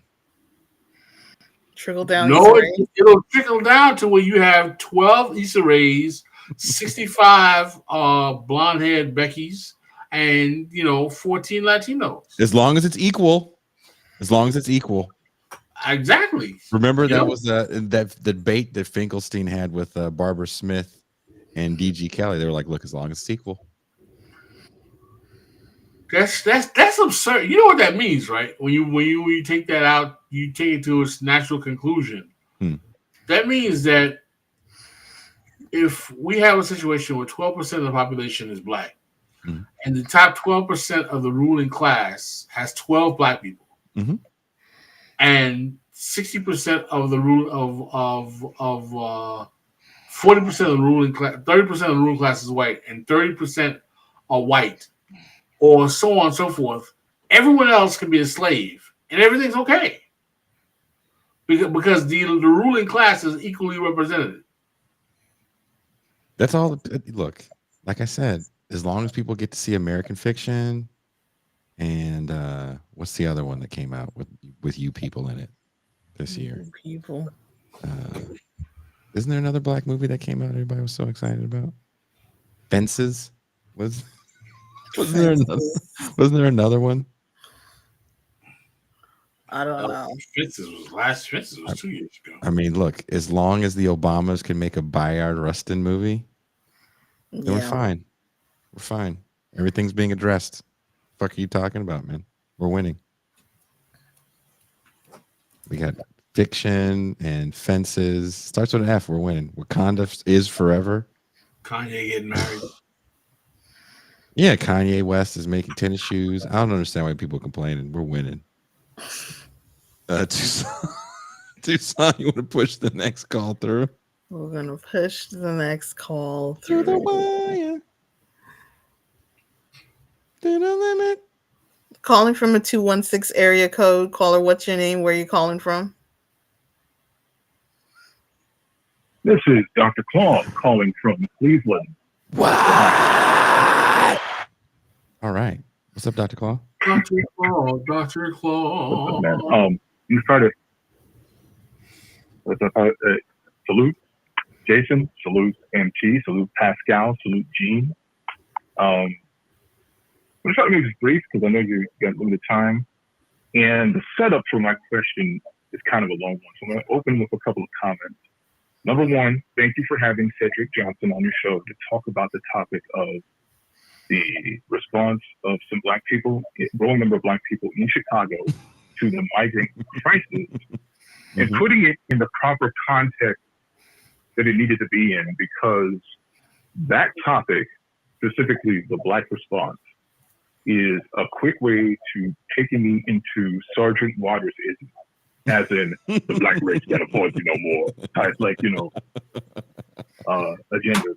And the way he framed it, specifically moving the crosshairs to where it needs to be, the deleterious politics of Chicago, specifically the patronage-based politics of Chicago, with the black politicians there and how that affects the neighborhoods, like the whole BYOB thing. I didn't even know any of that stuff was going on in Chicago and why it was happening. Yeah. I mean, I had long known that Chicago was that back in Biscuits Depot, but you just look at the last few mayors they've had, King Daley II, Rahm Emanuel, Lori Lightfoot, and then you have Brandon Johnson, who kind of marked a philosophical and political change to all of that.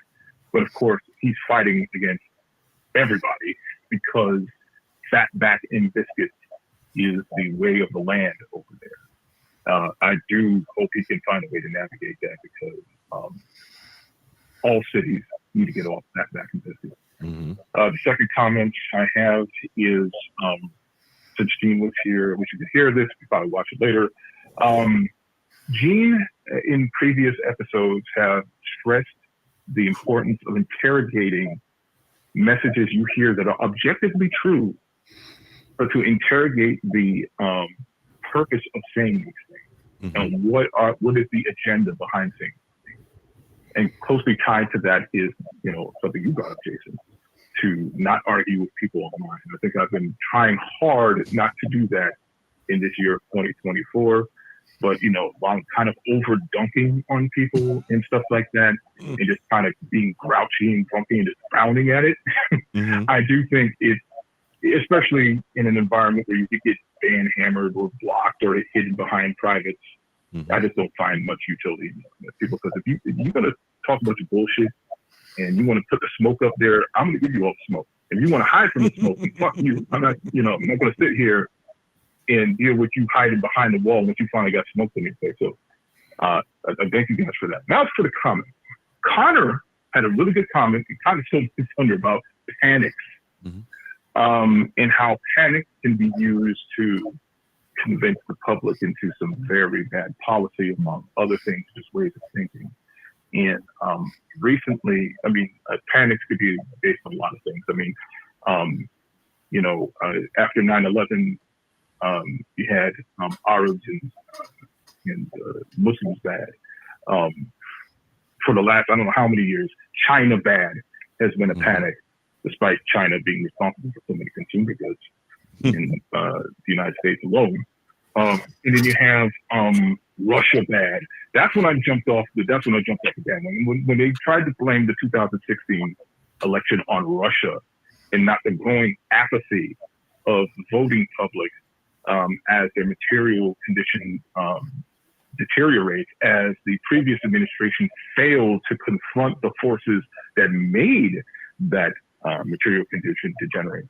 They just threw a Russia bad, and all of a sudden we have a Russia bad panic that even if Russia does do bad things, it kind of allows some other really bad things to happen within society, and then also with foreign politics. So, that's another thing. But my most despised kind of panic is sex panic. Mm. So recently, Stephen Thrasher, who wrote the book The Viral Underclass, had a hot take of, I agree with it, on Twitter, where he said it was a response to a story where AOC had been working on an anti-deepfake legislation that had some very troubling, alliances in there, including this one group, I don't know if they're very evangelical, right-wing, anti-sex, anti-porn group, anti-sex workers group, that, is behind a lot of this bad policy. And, some people were very disappointed about it because of things like SOSTA and FESTA, that legislation.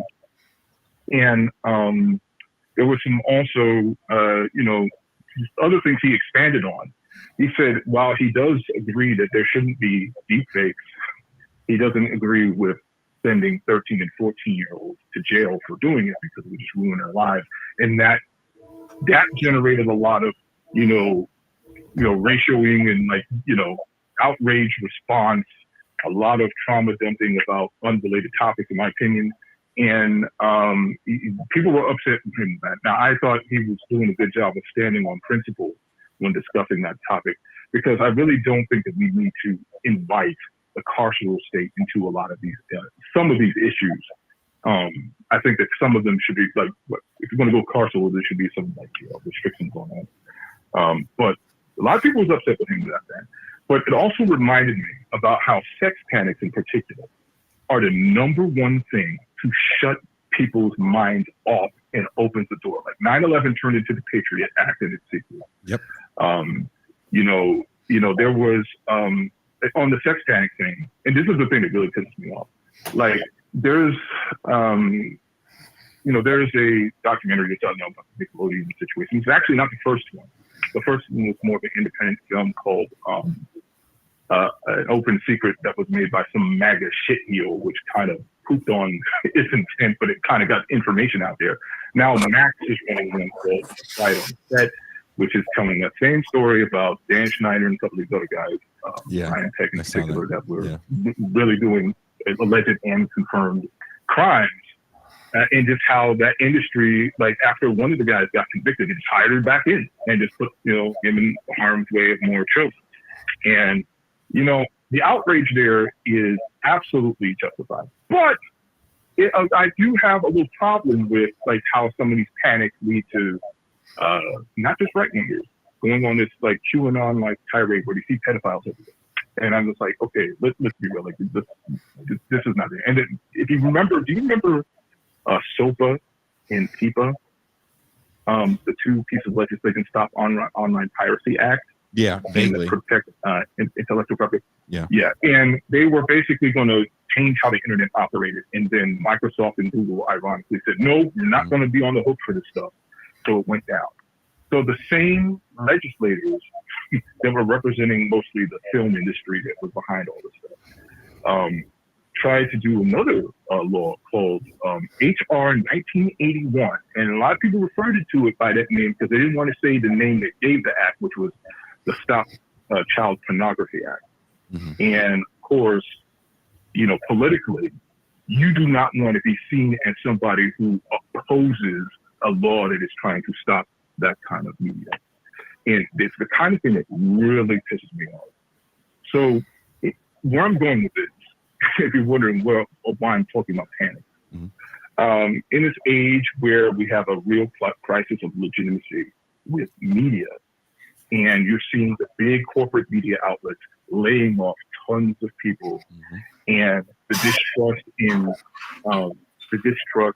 journalism, if it even exists in the current corporate paradigm, is dropping. I think the reputation of journalists is lower than defense lawyers and some other occupations that are usually pretty reviled for some odd reason. And you're starting to see, like for example, I saw recently Don Lemon, who got let go from CNN, is now doing an independent, social media based, like YouTube and other. He's doing any interviews like Elon Musk.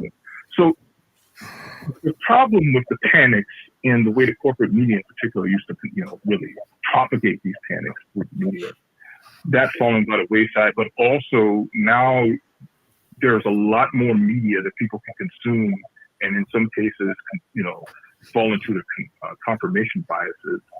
What do you believe the role of this new era that is, I think it's starting to emerge where some of the cast-offs of corporate media are now getting on to the program of, taking on the internet media, the quote-unquote independent media, in this age of, what do you think that impact is going to be on information and, overall, what this information is going to do when it comes to informing the public of various topics and even nudging them towards certain kinds of politics?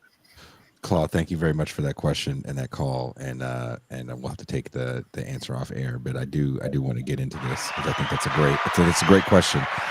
Gene Bajlan sent me something yesterday where Ellen DeGeneres and Whoopi Goldberg are starting a podcast, and jokingly I was like, at some point the podcast space starts to look like OnlyFans, where at one point in time you could just be a dude in your room doing this, and maybe you can get to a certain point where you can make a living at it. But once the Tuckers and the Don Lemons and the Ellens and all these people come in, it does start changing everything. I don't think the small world of politics that we're on has any influence whatsoever on those people because they're just so massive. They walk in the door massive. They were on television when television was still a thing, so they have, you know, really big followings. And people still look at them as like legitimate news producers, even though they have, you know, kind of similar shows. They're not out there breaking stories, right? But they have the power to do things like Tucker Carlson has the ability to just go to Russia and talk to Vladimir Putin. You know, we can't do that, even if we wanted to. We can't just hop a plane to Venezuela and hang out with Maduro and ask him some, you know, tough questions about his domestic financial policy. Oh, thank you for the super chat. So I am not sanguine at more cast-offs from mainstream media entering this space. I think it will change it severely. Pascal, what do you think? I think that whenever there's pressure from mainstream forces or the right to either alter media in any way, left journalism suffers. Toussaint? I agree with Pascal. If that's all you say, I will walk to New York and I will shake that. I will shake Cheerio. Toussaint. Sorry. I was dealing with the chat. No, you're not. The chat's over there. We're here. We're here. We're here. Okay, I'm sorry. What was the question? Wow, you just admitted. You know what, Toussaint? We coming for you, nigga. I didn't think we were gonna come to me. And I didn't understand the question.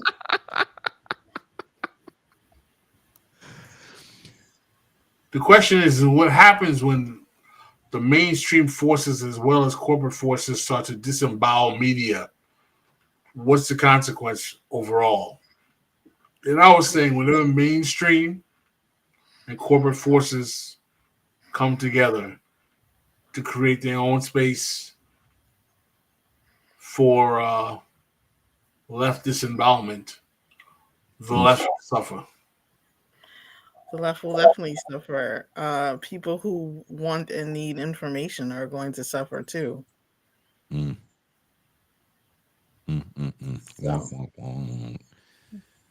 Like, what do you think about, you know, these people that had big media platforms getting into the podcast space, Toussaint?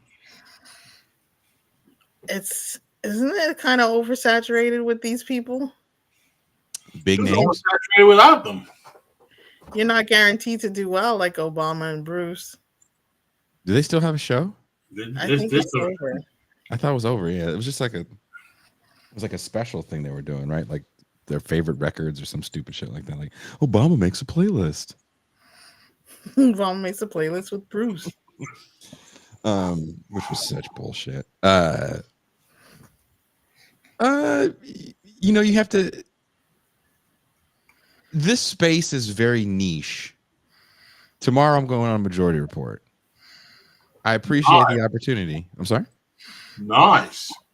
I appreciate the opportunity that I get to go on there. I don't go on there just because of this show. I usually go on there for things that I write.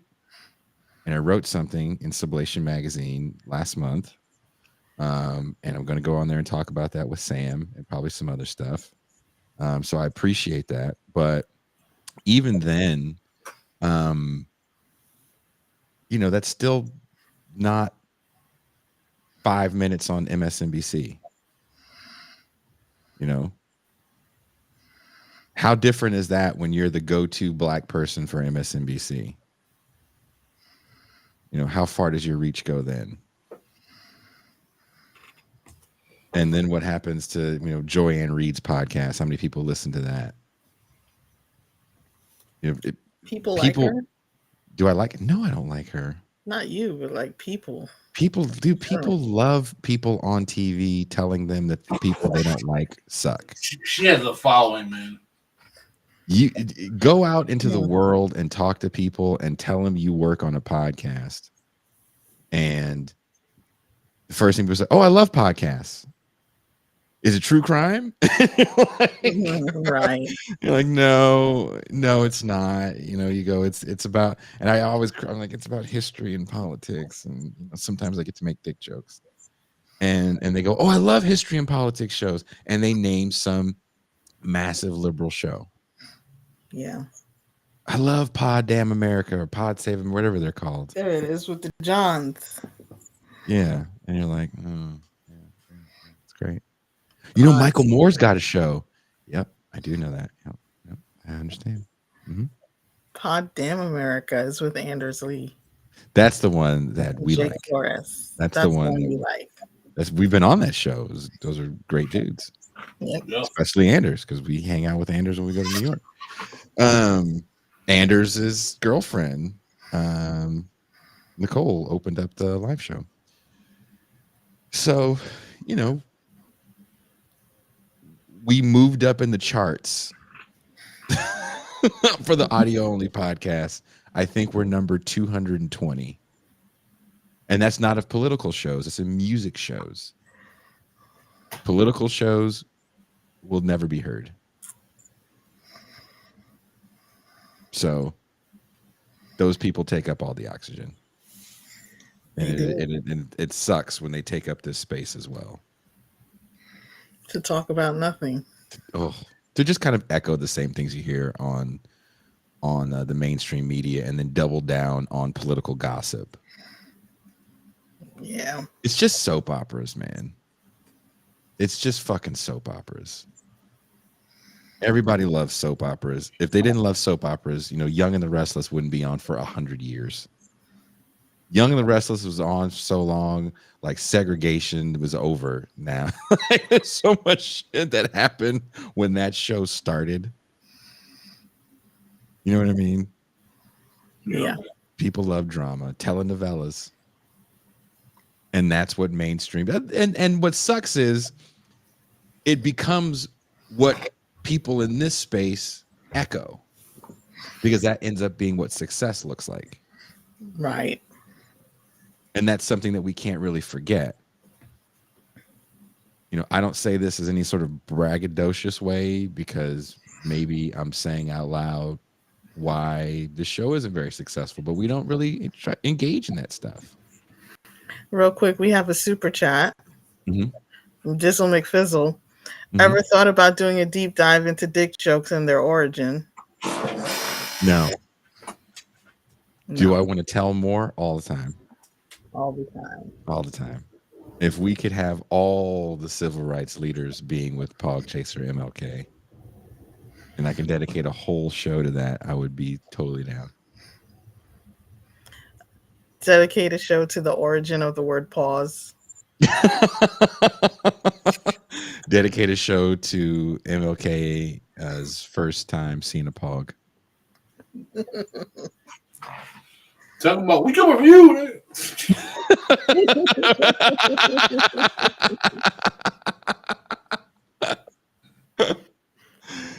There's this woman that I know, and we reconnected on social media, and she goes, "What are you doing now?" I was like, "Oh, I have a podcast."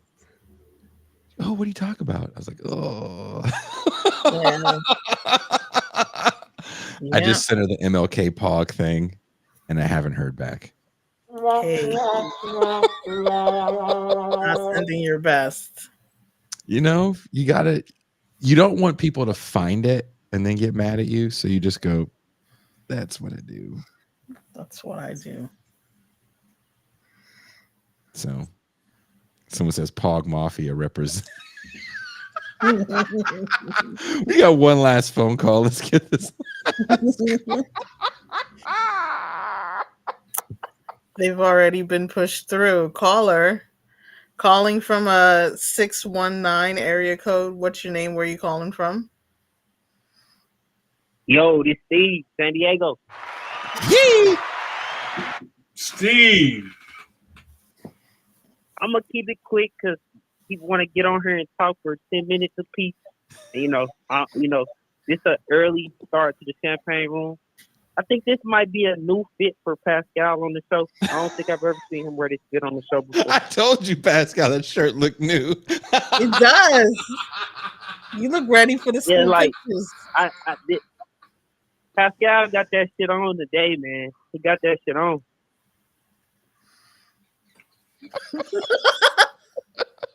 Yo, Steve.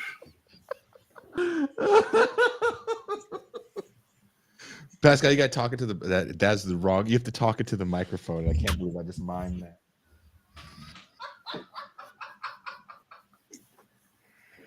Steve got jokes. Ken says, Jason, you need I'm just being honest. Ain't it Ramadan right now? Yes, it is. So that's why you can't go in the champagne room. I know that going in the champagne room gotta be some type of Ramadan violation. It gotta be.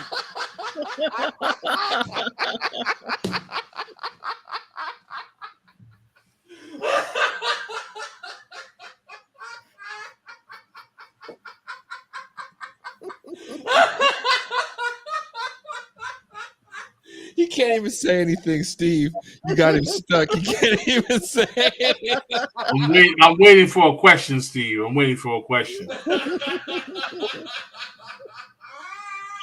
Well, everybody got on here and asked all them questions. I was like, well, by the time it gets to me, maybe I'll just say something funny to get the mood ready for the champagne room. You did a good job. That's where the ignorant stuff starts.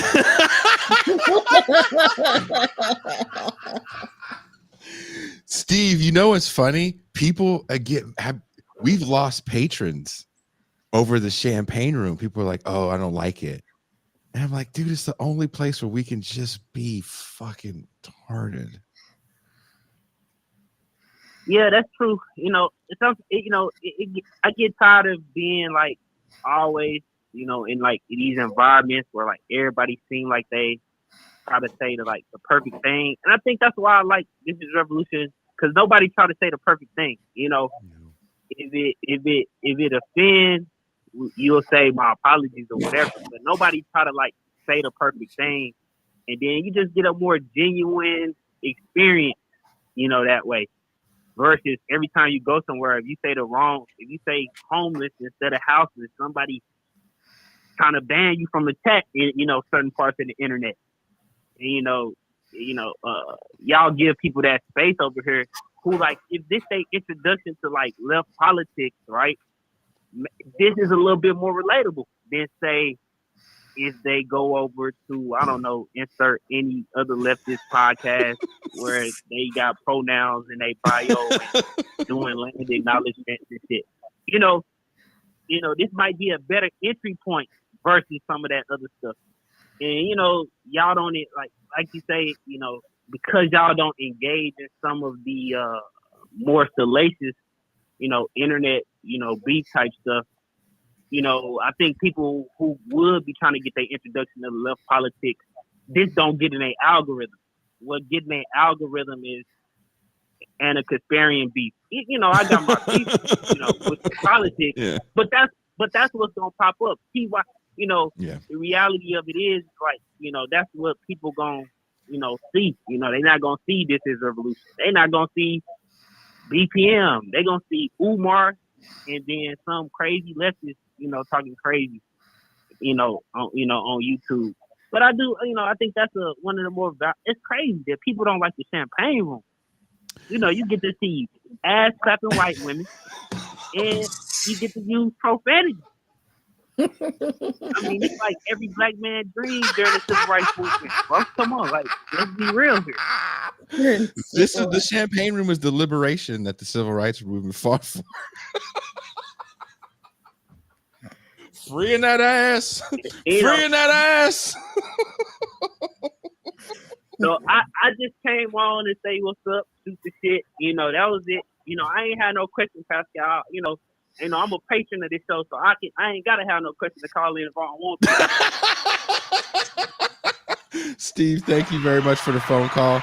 We'll see you shortly in the champagne room, where I'm excited to play some of these fucked up videos that I've been curating for the last 2 weeks. Thank all the callers for calling in. Sorry, there were some audio issues. I think I figured out, but I couldn't get into that conversation on air. It would be very unprofessional of us. And as I tried to mime it to Pascal, it looked very inappropriate. I don't know if you saw me, Pascal. I was like, "Oh, you got to get the mic closer to your mouth."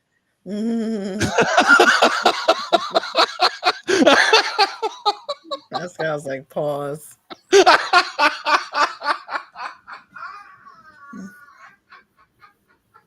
He's thinking it.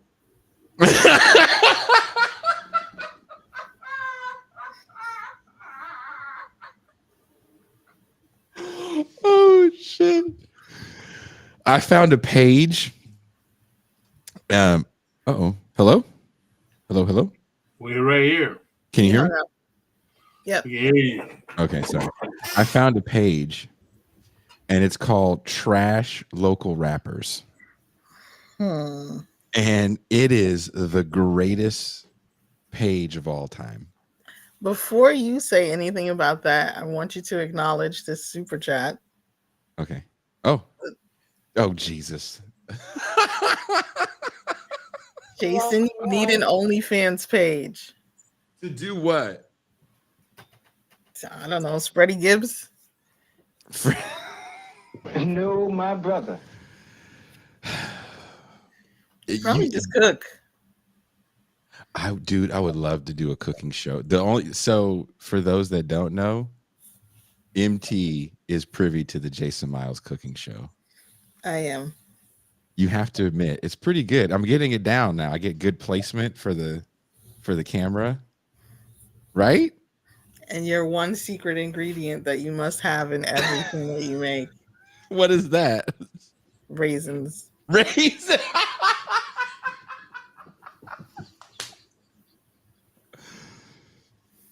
That's still like the funniest thing that person who shall remain nameless said about that.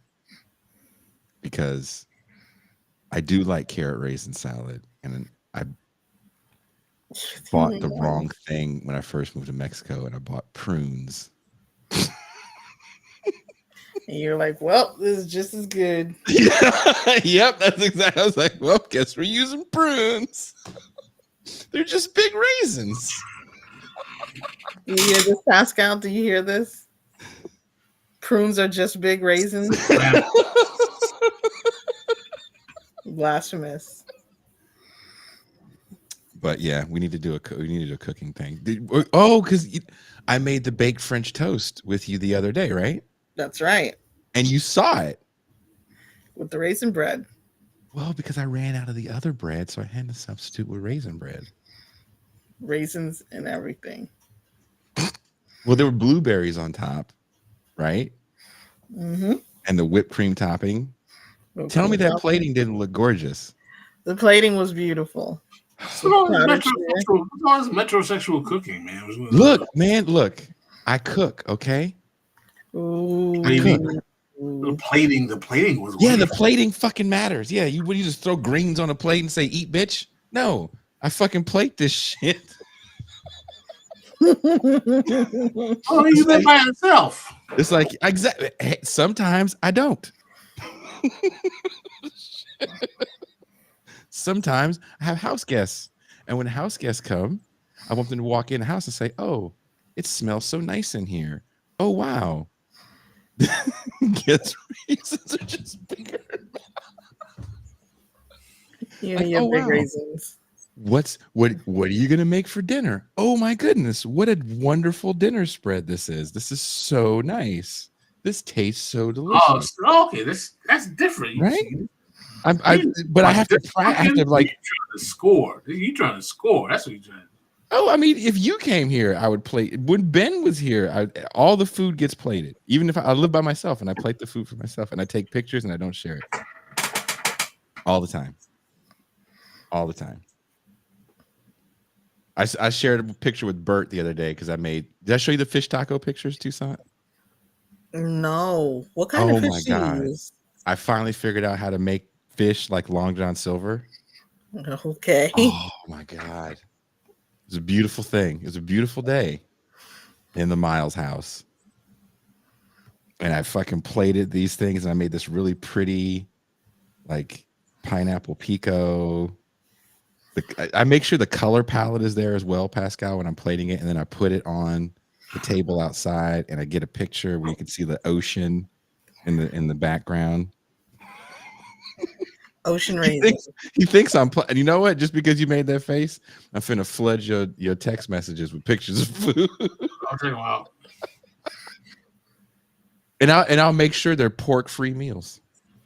Sounds good. Do you eat pork? Yeah, not that much. Not that much. It sounds like, what's wrong with pork? No. I've not had pork in a very long time. The joke that I was talking, I won't say her name. I was talking with a friend, and she was making this joke that I'm the person that's putting raisins in white people's food. No, come on, that starts well before that. She was like, it's not white people. She said it's you. She said it was me going to the picnic, putting raisins in the potatoes. Raisins in Or this? changing potato salad out Well, for we can't blame you for that, brother. Oh, it's Jason again. He put raisins in this. Why?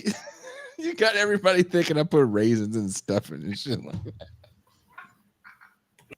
No, I just enjoy carrot raisin salad, Toussaint. What is wrong with that? Raisins are not bad in and of themselves. I do make mean tacos. Well, born, liberated, empathetic world. If you make your way down to Mexico, then you can get some tacos or a quesadilla. Sometimes we do stuff to order here. Raisin carnitas taco. I've never had that.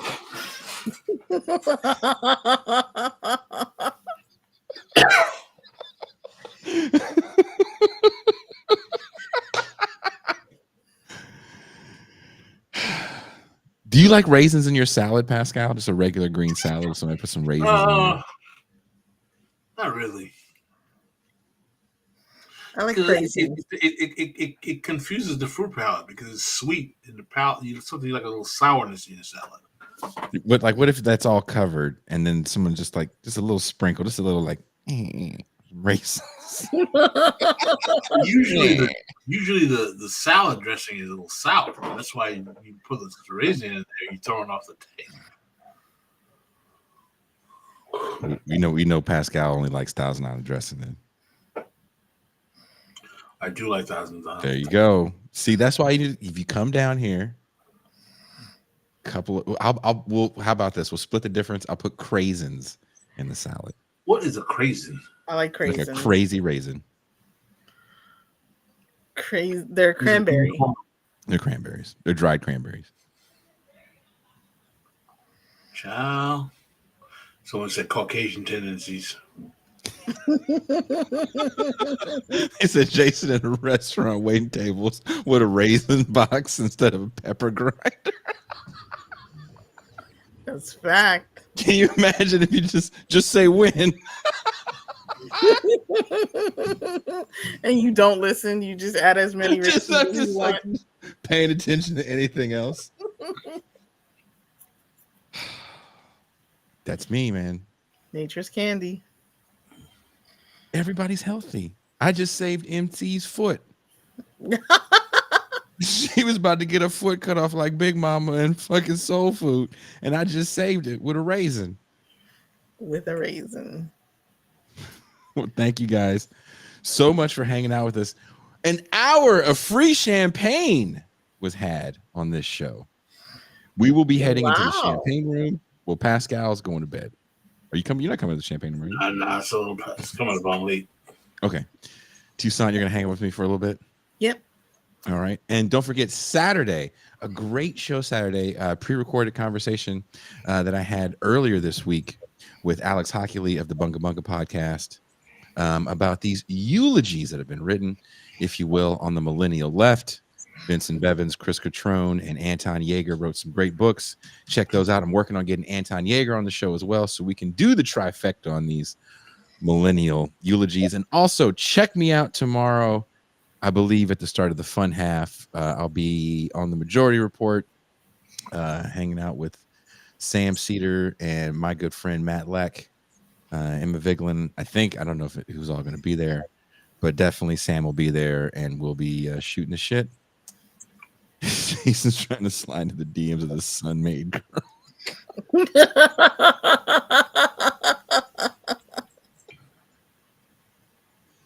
Just know this show keeps me just out of everybody's DMs. They, they get interested for a minute. Oh, you live in Mexico. Oh my God. Oh, I saw the pictures. Oh, that's so pretty. What do you do for a living again? And they're like, oh. No, my brother. Thank you guys so much. And we are Out.